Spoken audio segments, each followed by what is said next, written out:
Dito nga, early game pa lang, nakukonsumin na si Tigreal sa mga kasama niya. Sabi niya, sino sisetan ko dyan? Bato. Tapos dito nga sa turtle, nagkita kami, level 2 pa lang siya dito. Tapos level 3 ano. Angas nga din ng IGN dito eh.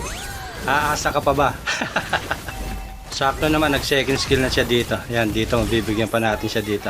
Sakto naman, nakuha pa ni Leomord yung yung pagong. Eto, si Sulena, mukhang mabibigyan pa natin dito. Nako, buti na lang, naka-flicker pa si Valir doon. Naka-double kill pa tayo doon.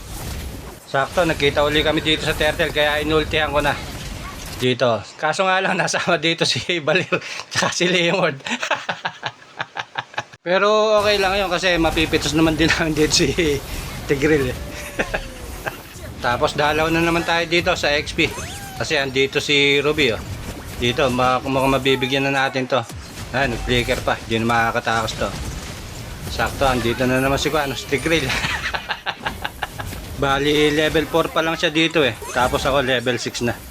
Dito nga tinamaan ako ni Sulena ng panana. Buti na lang hindi nag-ultis dito si Tigreal. Ang binabalak niya pala doon sa loob.